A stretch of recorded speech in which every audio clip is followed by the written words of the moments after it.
কমছে না ডেঙ্গুর প্রকোপ। ঢাকাসহ দেশের প্রায় প্রতিটি হাসপাতালে লক্ষ্য করা গেছে ডেঙ্গু রোগীর অতিরিক্ত চাপ। ডেঙ্গুতে জ্বরে আক্রান্ত হয়ে অনেকেই বমি, ডায়রিয়ার মতো উপসর্গ নিয়ে ভুগছেন।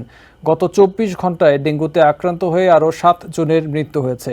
এই নিয়ে চলতি বছর মৃতের সংখ্যা দাঁড়িয়েছে ১৫০ জনে। এ সময় আক্রান্ত হয়ে হাসপাতালে ভর্তি হয়েছেন আরও ৮৬০ জন।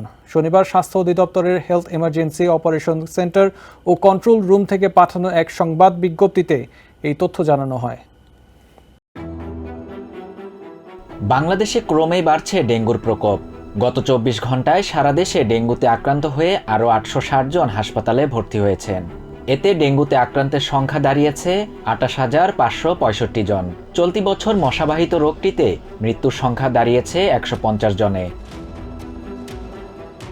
শনিবার সন্ধ্যায় স্বাস্থ্য অধিদপ্তরের হেলথ ইমার্জেন্সি অপারেশন সেন্টার ও কন্ট্রোল রুম থেকে পাঠানো ডেঙ্গু বিষয়ক নিয়মিত প্রতিবেদনে এসব তথ্য জানানো হয়। প্রতিবেদনে বলা হয়, আক্রান্তদের মধ্যে ঢাকা বিভাগে ১০৯ জন, বরিশালে ১০১ জন, চট্টগ্রামে ১৬৪ জন, খুলনায় ৫৩ জন, ময়মনসিংহে ৩২ জন ও রাজশাহীতে ২ জন রোগী হাসপাতালে ভর্তি হয়েছেন। ডেঙ্গুতে আক্রান্ত হচ্ছে শিশুরাও।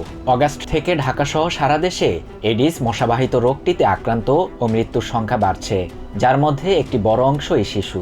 সরকারি পরিসংখ্যান বলছে, চলতি বছর দেশে যত ডেঙ্গু রোগী হাসপাতালে ভর্তি হয়েছেন তাদের প্রতি ৫ জনের ১ জনের বয়সী ১৫ বছরের কম। কেউ কেউ কয়েক সপ্তাহের ব্যবধানে দ্বিতীয়বারও ডেঙ্গুতে আক্রান্ত হচ্ছেন।